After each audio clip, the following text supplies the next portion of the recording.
Yeah, there are still people coming in.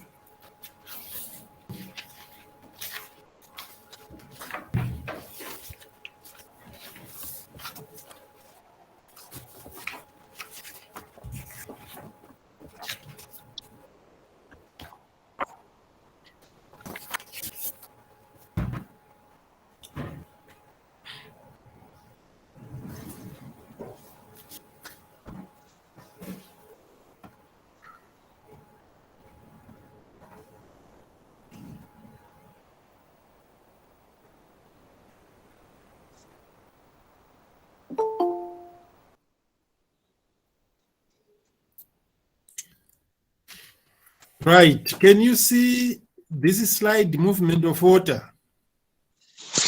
Yes, we can see it. Yes. Okay.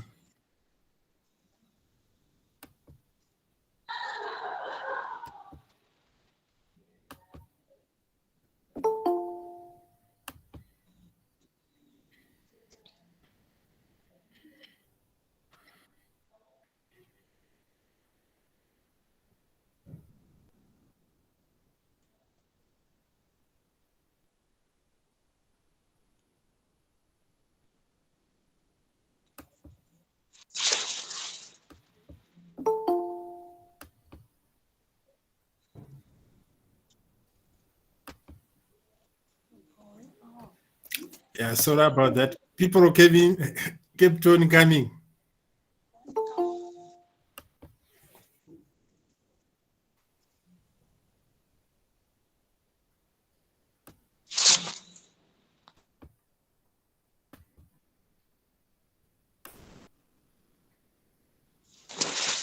Okay, I want to talk about the movement of water. Obviously, we are interested in the movement of water from the soil into the plant. Now, there are various types of movements. First, we have got what we know as the passive movement. This is the bulk flow or simply diffusion. Now, bulk flow or mass flow is a result of an external force where you have to actually apply pressure so that you can push the liquid. Now, water flow in a river is due to hydrostatic pressure established by gravity. We know water will move from a high area into a low area. And the differences in the slope may actually cause water to flow. This is actually a result of hydrostatic pressure. It's actually gravitational force which is pulling the water. Now, bulk flow can also account for the water movement into plants.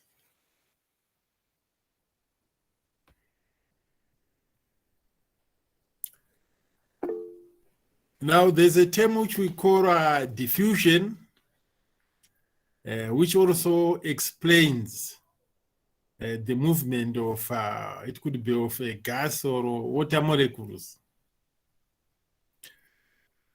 This is directional movement of a substance from a region of high concentration to a region of low concentration.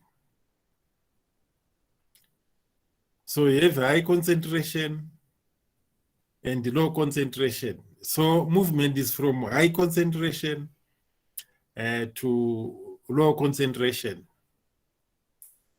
What actually causes this movement is that the molecules will have some energy, which causes that movement. And normally it's in the form of heat and we refer to it as random thermal motion of individual molecules. They will result in this diffusion. And diffusion is actually driven by concentration gradients or differences in concentrations. For example, you can have a loss of water from the leaf surfaces. It can be due to diffusion.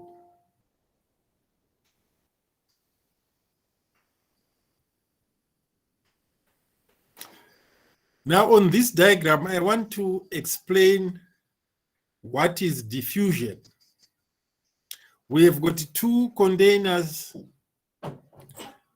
one on the left and one on the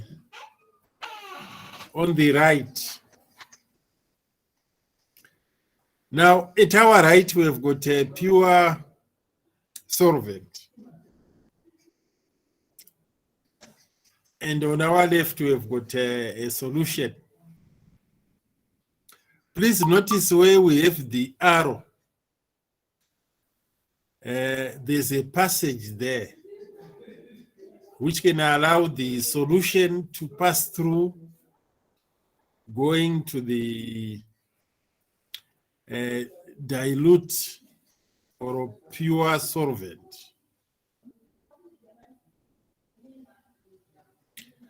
So here we've got our solution, here we've got our pure solvent, or pure water if you want to say it. Then here we have got this big passage which can allow these two to mix.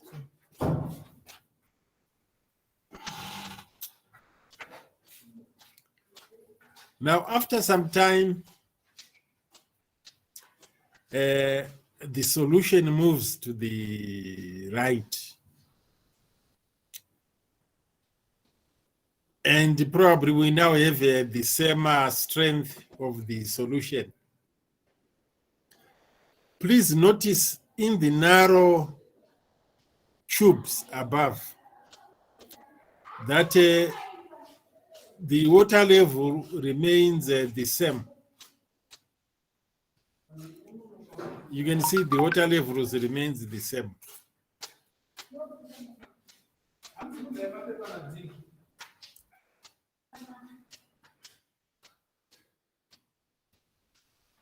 Here, this is the initial diagram before the movement of the solution. You can see the water level has not changed. It hasn't changed after this movement.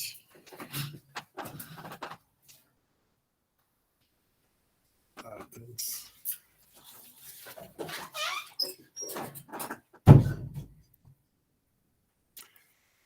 So that was a diffusion. The other movement which can happen to water, which can occur to water or a solution, is osmosis. Now, osmosis and diffusion are more or less the same, in the sense that the solution is moving from high concentration to lower concentration. But sometimes we talk of what is known as water potential, a term I will explain. Sometimes we substitute use of water potential. Sometimes we'll be talking about concentration of a solution. So osmosis is the movement of water molecules from a region of high water potential to a region of low water potential through a partially permeable membrane. So there has to be a membrane which is going to divide the two liquids, the solution and the pure water. So water will actually move from a weak solution to a strong solution via the separating membrane. And the water will dilute the strong solution.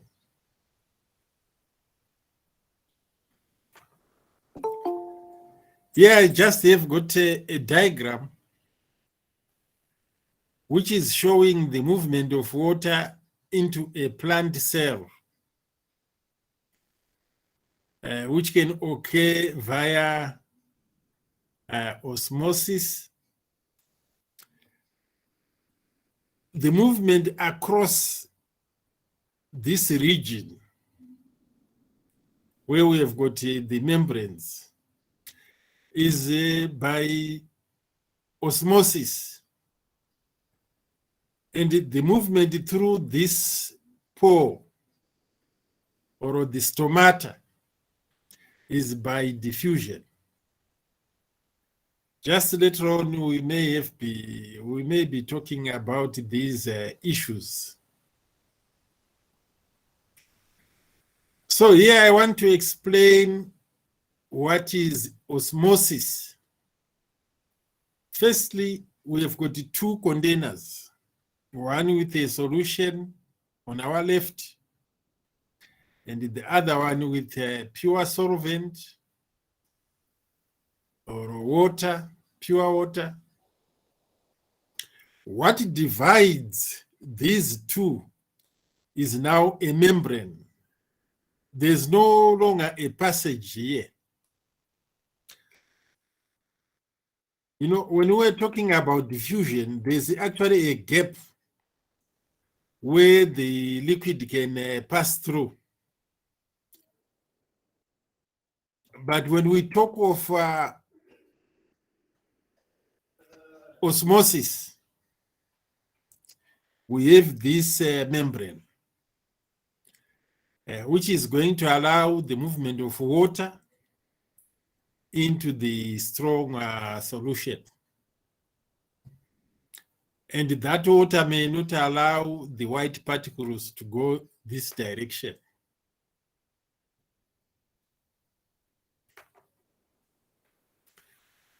So when we talk of osmosis, water will move out of the weaker solution to dilute out the stronger solution.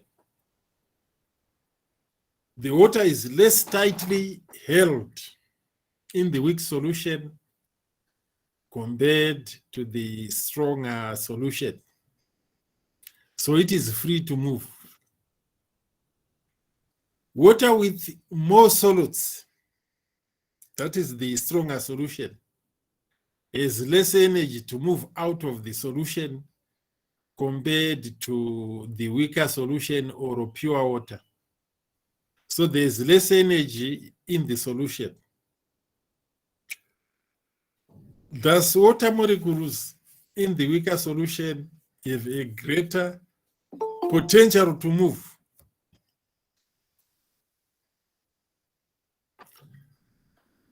So after a couple of minutes or hours, you'll find that the water will move to the left, and hence there will be a difference in the heights of the water columns in these narrow tubes.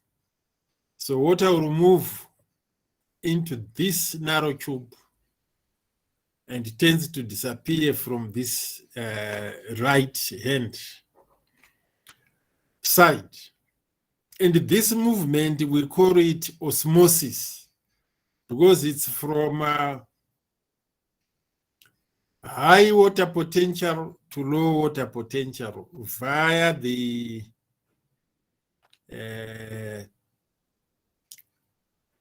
semi-permeable membrane.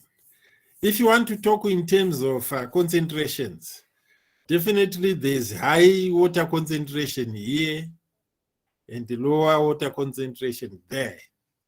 and therefore water should move from the right to the left.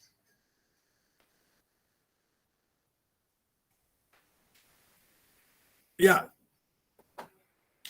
In order to explain the movement of water,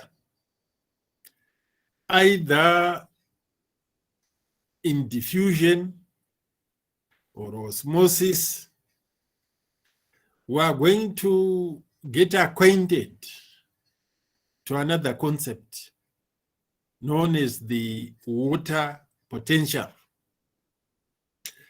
This water potential will enable us to understand why water will always move, probably from the soil into the plant. Of course, we can use osmosis, diffusion, but underlying that, we'll use the concept of water potential so that we get a better understanding of why things are happening. Now, water potential is typically expressed in potential energy per unit volume, and very often is represented by what is known as the psi. It's a Greek letter which looks like a fork. That is the psi. Now, many different factors may affect what is known as the total water potential, and the sum of these potentials determine the overall water potential and the direction of water flow. So I shall try to spend a bit of time trying to explain what it is water potential, how it can actually help us to understand why water can move from point A to point B.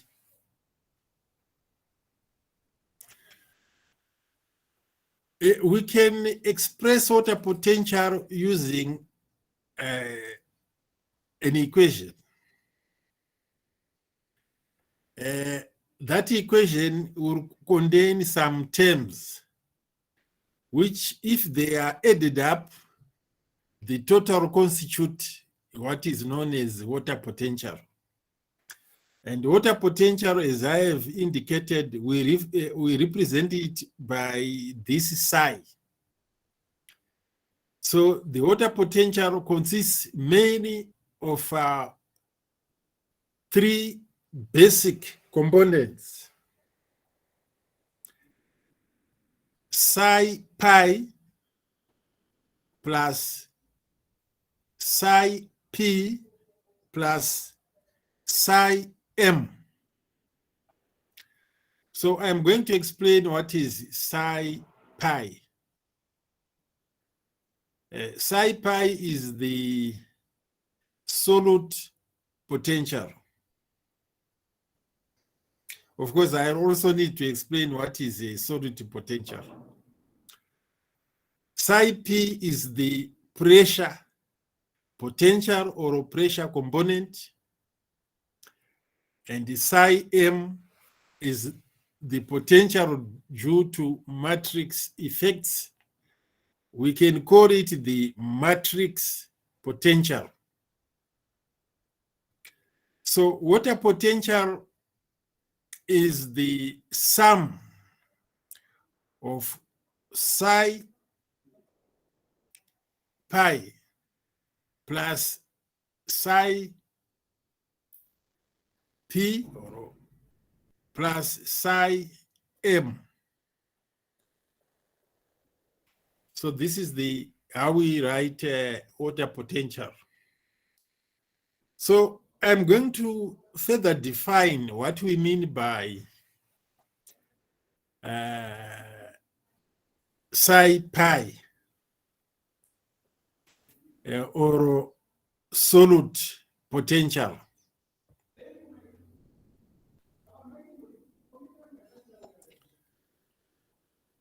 Anyway, I will start with the pressure potential. Now, the pressure potential is based on mechanical pressure. Pressure potential is increased as water enters a plant cell. So water passes through the cell wall and cell membrane. It increases the amount of water present inside the cell, and then it exerts an outward pressure. That is the pressure potential. And its importance is to give structure to the plant, or it offers structural rigidity. It makes plants, it can actually support the plants, otherwise they may collapse. Sometimes we use, instead of saying pressure potential, when we are talking of what is happening inside the cell, we may talk of Tega pressure, which is also the force which is exerted outwardly against the cell wall. I mean, this is what gives plants support so that they do not collapse.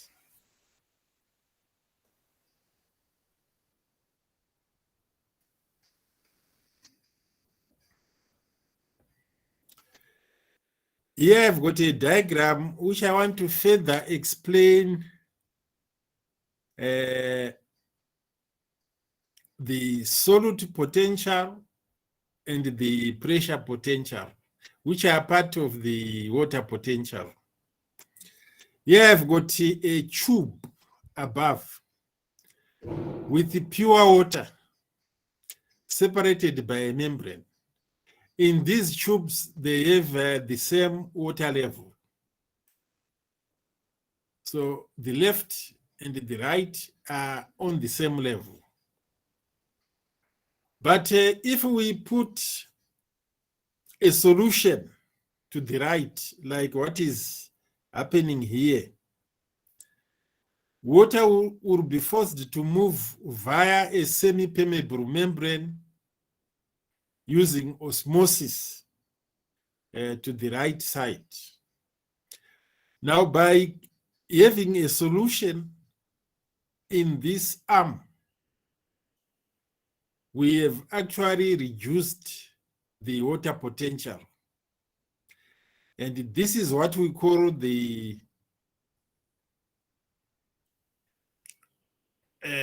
psi pi.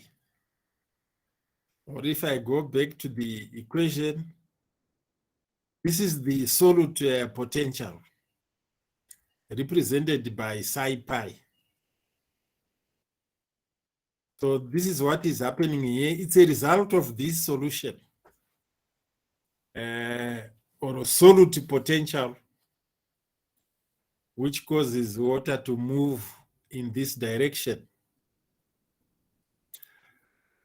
Now, moving on to this tube, which is in the middle. If we apply pressure on this end, we can force the liquid to move in this direction. This will represent psi p, or the pressure potential. And again, here we can suck at this end and create negative pressure. Again, it is the psi p, or pressure potential, which will cause the liquid to move in this direction.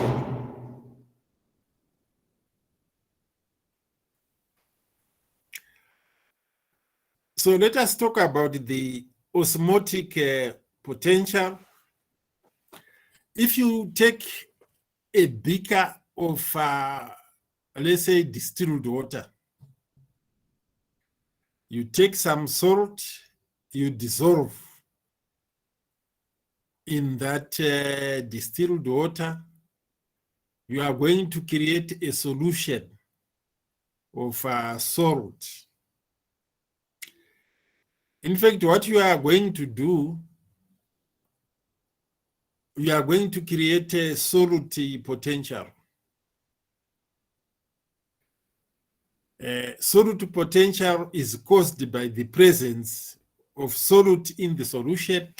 In this case, it could be common salt, which is being dissolved in water or in distilled water.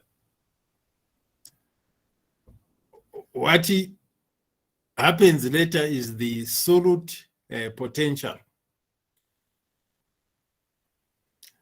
Now, solute attracts water molecules and reduces the ability of water to move out of the plant cell. So the presence of common salt or sodium chloride will create solute potential.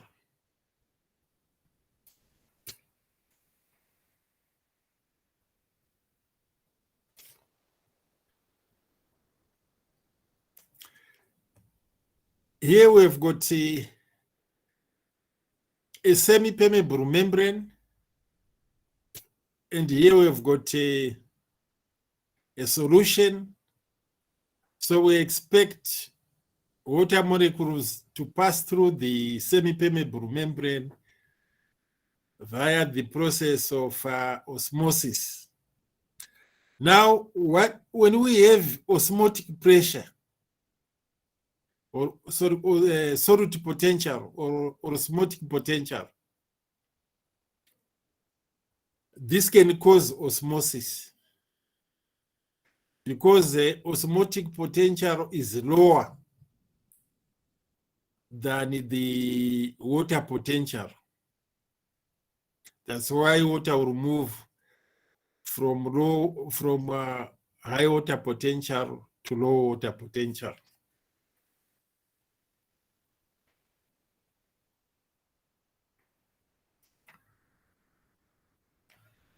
The last part of the equation of water potential is the matrix or matrix potential. This is a result of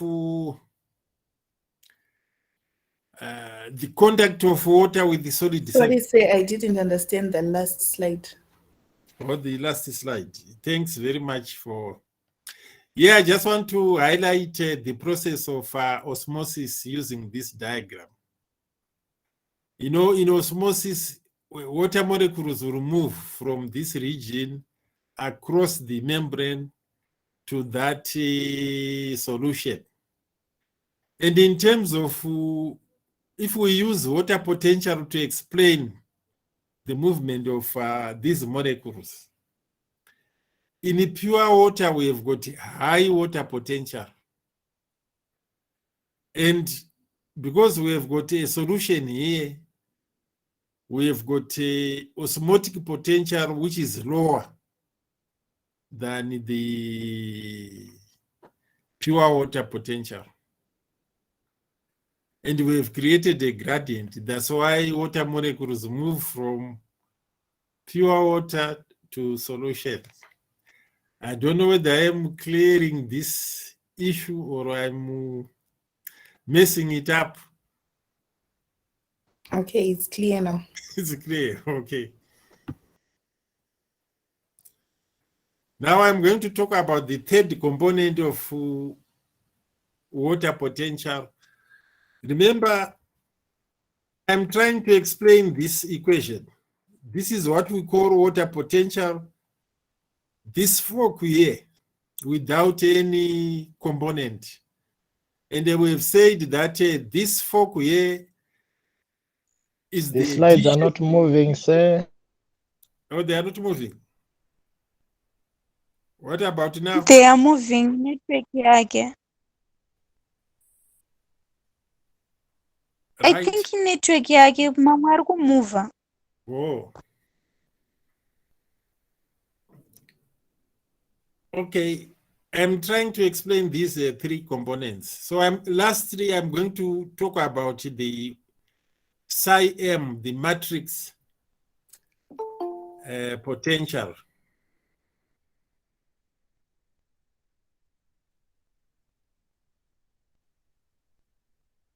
It's matrix or matrix potential. Now, water has got a tendency to adhere or to stick to other surfaces. This creates this matrix potential or matrix potential because of the tendency of water to get attracted to other surfaces. So are we clear on the water potential? Yes, we are. That it consists of three parts. You Yes. simply add them up and they give us a water potential. Later on, we will use it to explain water movement.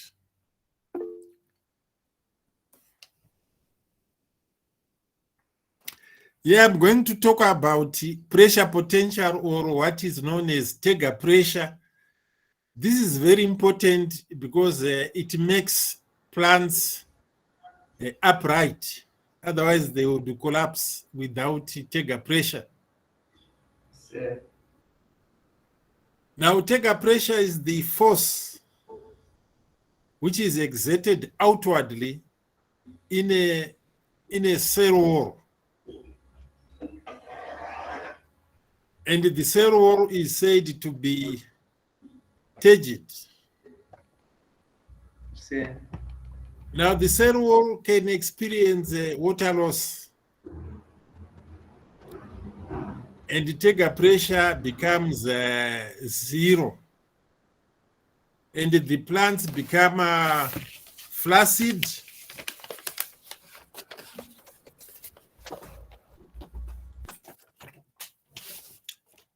Once the plants become flaccid,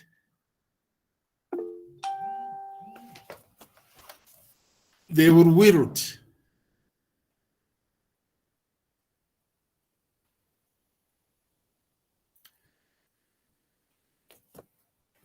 And wilting is a result of loss of Tega pressure. So please remember this. Tega pressure gives support to the plants. There's what we call incipient plasmodysis, where we have the protoplast, that is probably the cytoplasm inside the cell. We need to just fill the cell volume. We call this incipient plasmodysis. Probably this will become clear later. Here I've got two cells of the plants. I want to demonstrate or simply explain what is Tega pressure. I've got two cells on the left where we have water, and we have got these arrows representing Tega pressure pushing the cytoplasm against the cell wall. And we are having a turgid cell. The result is that you have an upright plant. So if you see upright plants, remember that the cells are turgid. Now, when we have a flaccid condition or a loss of Tega pressure or a low pressure, low pressure, high pressure, the plant will simply wilt.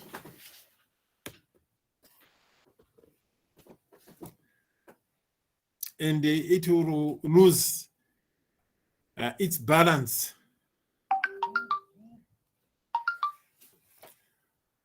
So water movement in and out of the cell. There's a condition which is known as hypotonic.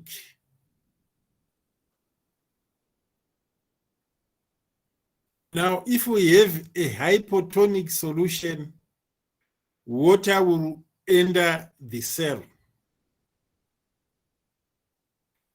If we have a hypertonic solution, the cell will lose water. What it means is that a hypotonic solution is dilute, or it could be pure water or dilute solution. Concentrated solution is referred to as hypertonic solution. If it surrounds the cells will lose water. In fact, the protoplasm will shrink from the cell wall, a condition which can be referred to as plasmodysis.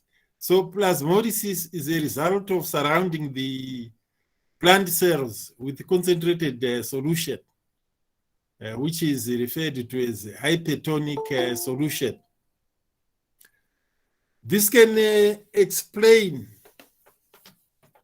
the wilting condition of plants.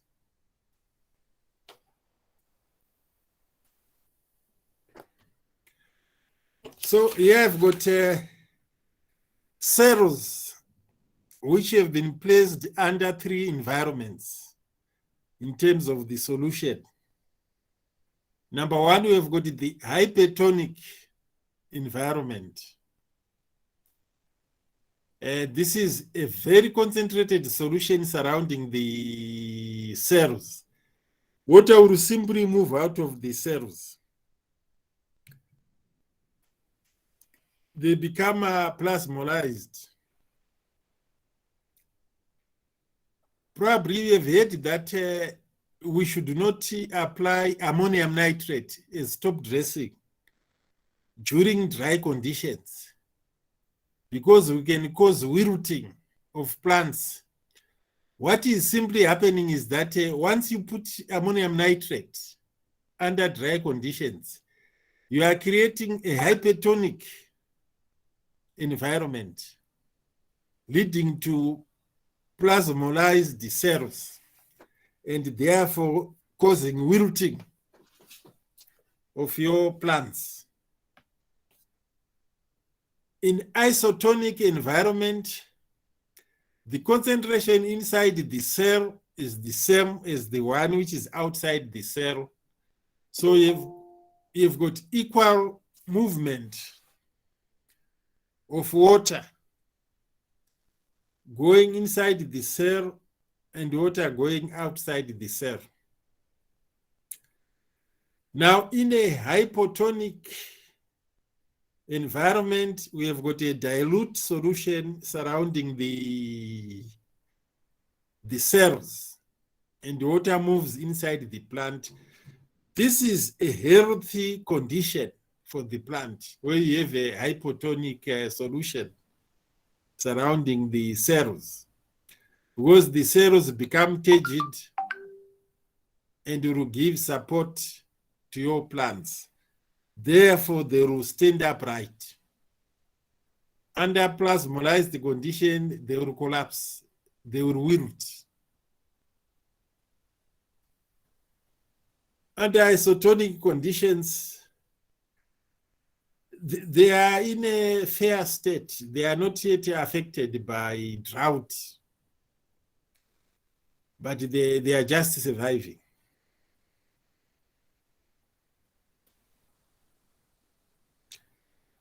Right, I think I should stop here. I don't know whether you have some questions.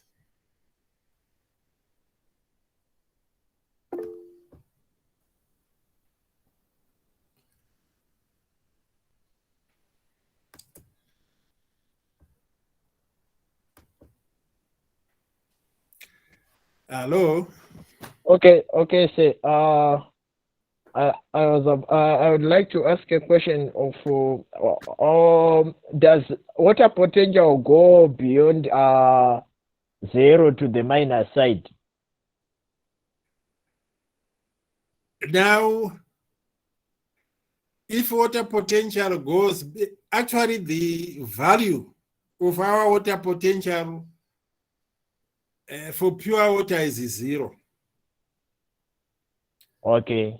But for other solutions, it can now start to go beyond 0. And this is what causes water to move from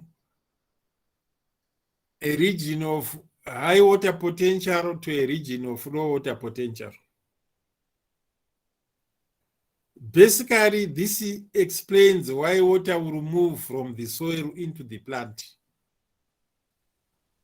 Because there's low water potential inside the plant compared to what is in the soil. That's why water will flow upwards into the plants.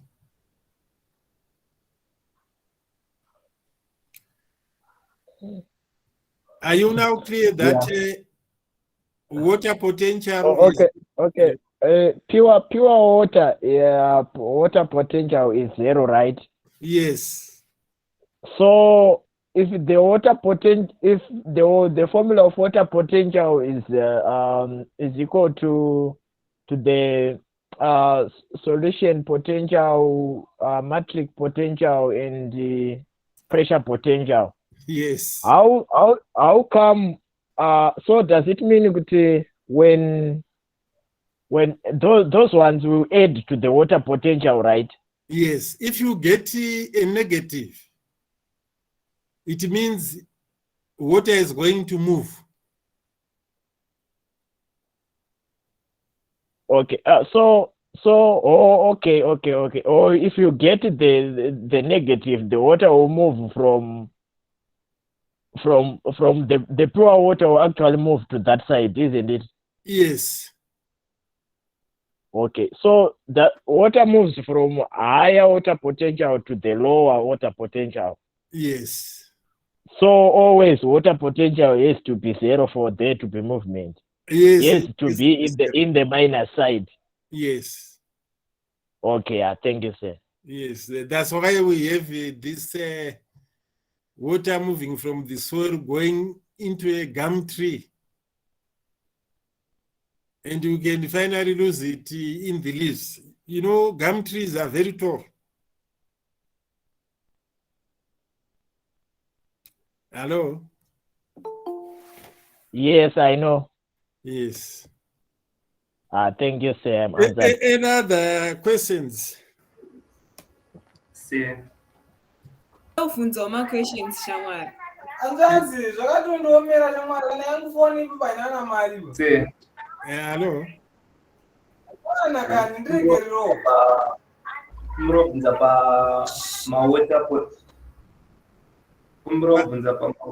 water potential wako kuti is there any case yatinoona pana psi g which is gravity? Pana psi g which is gravity water potential. yes. I had actually left that one. Okay, thank you. Yes, it's the 4th one. Okay. But I just thought I would overload you with unnecessary things at the moment. Okay, thank you.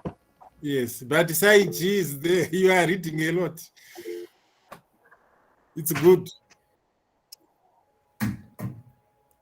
Any other questions? So the most important things which we have talked about right now is for you to understand osmosis. You also need to understand diffusion. Can you distinguish those two?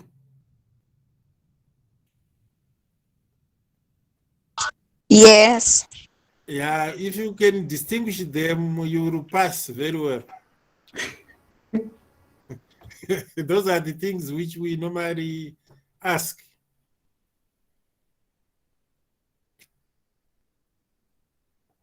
Any other issues? What about Tega Sir. pressure? Do you know Tega pressure? I have a question. Yes. Come again. What's your question? My question is, when there was a slide, Rangachi explained a hypertonic and isotonic, and then the other cell was plasmolized and then the other one was flaccid. So I want to hear, Kuti, what's the difference between plasmolysis, ESL, Kuti ESL is flaccid? Is there a difference? Yeah, I said if you top dress, if you apply ammonium nitrate under dry conditions, the plants are going to wilt. I don't know whether you are aware of this. What will be actually happening is that the plant cells are surrounded by a very strong solution. And the water will move from the cells out of the plant into the soil. And this plasmodysis will add up to wilting, and you will see crops or plants collapsing. Is that clear? Okay. Then there's Yeah, a understood. situation which is, in between. There's no plasmodysis, there's no turgidity. This is Okay. isotonic condition.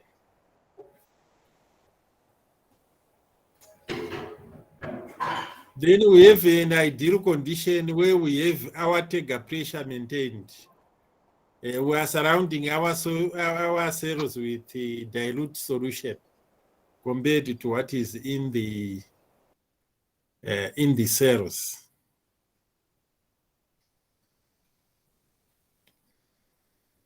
I don't know that it's clear on those three diagrams which I tried to explain. Yes, it's clear, sir. Yeah. It's clear. Thank you. From now, we're going to move on to another area, which is the transpiration. But we just have 10 minutes to 4. I don't want to start on it now. So I will start on it tomorrow. And you can focus for the time being on what we have covered so far, so that I don't push in too much now. Someone is coming in.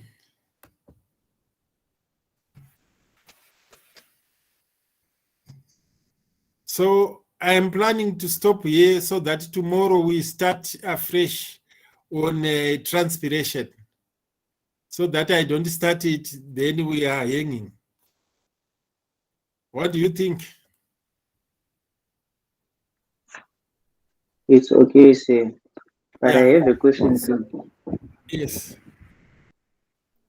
Are you part of those who are going to test us on Friday? On what? On those who are going to give us a test on Friday? We are going to write a test. Yeah, they said on Friday or next week. Are you part of them? I don't think I'm part of them. Okay, thank you, sir. If I was going to ask you, if I was going to give you a test, I'd ask you, what is osmosis? Then that will be easy. I mean, those are the things which I ask. Osmosis, Okay. diffusion, adhesion. Do you know adhesion? Yeah, we do. Yeah, things like cohesion. Yeah, that is simple stuff. Covalent bond and Yeah, those covalent bonds. What? Yeah, we yes. do. Yeah, those are the things which I'll ask you. All right, thank you, sir. Those are the things which are relevant for this course. So sometime when I say I'm going to give you a test, don't panic. Okay. Yeah. Okay. So I think let me stop here so that tomorrow, what time can we start?